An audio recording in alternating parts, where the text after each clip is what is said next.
Oke, good morning guys. Kita berjumpa kembali di materi kimia untuk pembahasan soal UTBK. Nah, sekarang akan saya sampaikan dulu materinya sebelum nanti kalian mencoba latihan soal untuk UTBK. Nah, yang mau kita bahas hari ini adalah kimia organik berkaitan dengan reaksi alkohol. Nah, yang perlu kalian ketahui pertama kali adalah jenis-jenis alkoholnya. Jadi ada tiga, ada primer, sekunder, dan tersier. Alkohol primer itu gugus OH-nya ini dia terikat pada atom C primer atau atom C-nya ini hanya mengikat satu atom C yang lain. Jadi contohnya di sini. OH ini dia kan terikat pada atom C yang ini.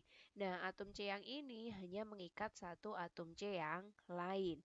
Sedangkan kalau alkohol sekunder, OH-nya ini terikat pada atom C sekunder. Contohnya yang kedua, 2-propanol.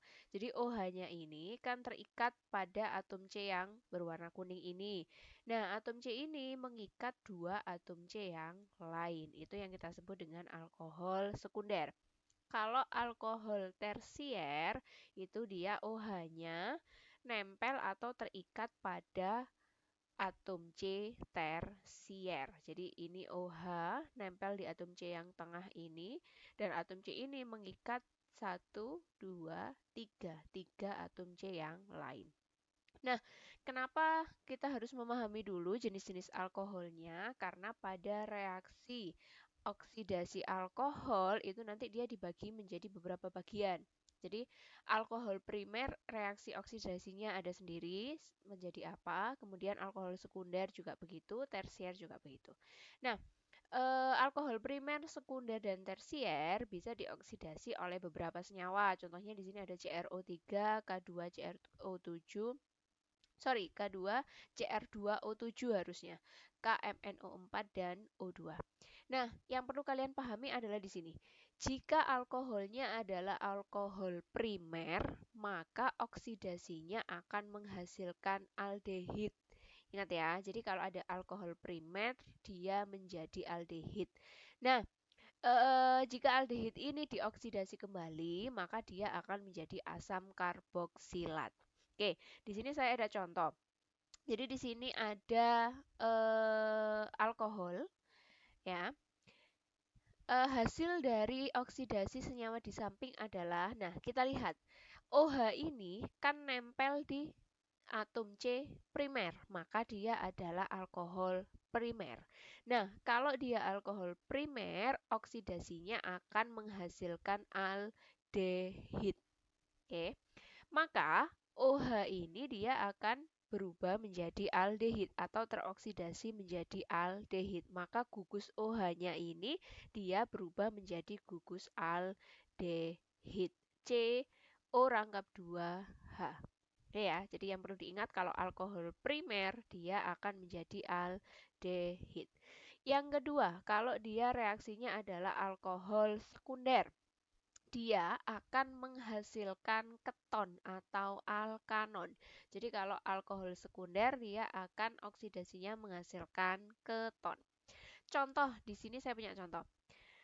OH ini dia kan nempel di atom C sekunder. Kita lihat. Setelah ini saya gambar atom C-nya, dia kan gambarnya menjadi seperti ini. OH ini kan nempel di C yang ini. Nah, C yang ini mengikat dua atom C yang lain, maka alkoholnya adalah alkohol sekunder. Jika dia alkohol sekunder dioksidasi, maka hasilnya adalah alkanon atau keton.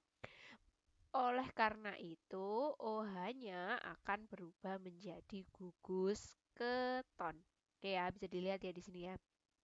Sorry, ini harusnya tidak ada H2-nya, jadi hanya C saja. Jadi H2-nya ini tipe. Next, contoh di sini ada lagi. Tentukan hasil oksidasi senyawa di bawah ini. Jadi ini ada senyawa alkohol dan perlu diperhatikan di sini ada dua.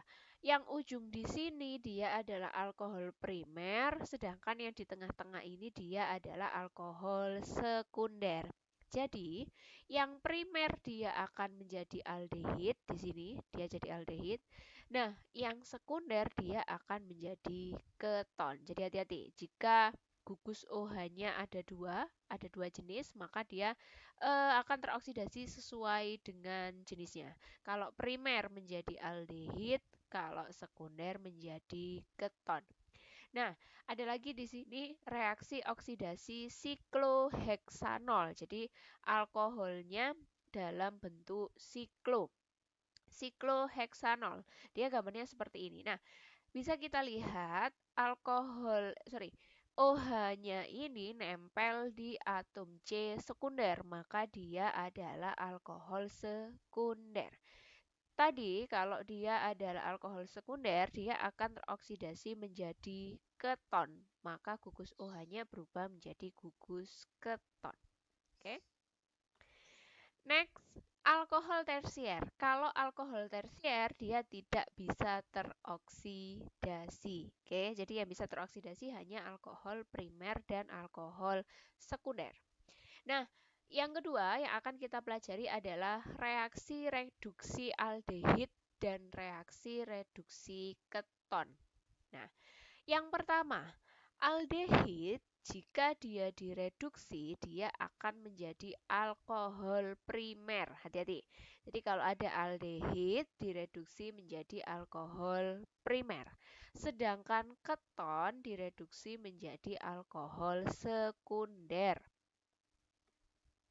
Contoh, tentukan hasil reaksi reduksi dimetil keton. Nah, harus digambar dulu bentuknya dimetil keton itu seperti apa. Di sini saya gambar, ya. Dimetil keton. Nah, reaksi reduksi keton nanti dia akan menghasilkan alkohol sekunder. Maka di sini gugus ketonnya berubah menjadi alkohol sekunder. Ini hanya bentuk penggambaran lain karena nanti di soal mungkin bentuknya seperti ini. Jadi supaya kalian nggak bingung, nanti bisa bentuk seperti ini kalian rubah yang ada gambar atom CC-nya. Barangkali nanti kalian kebingungan dengan gambar yang seperti ini, bisa kalian ubah dulu ke gambar CC begini. Nah, ini tambahan aja, jadi ini tidak termasuk materi kimia organik, ini hanya tambahan karena nanti di soal saya keluarkan cara menentukan geometri molekul, ya.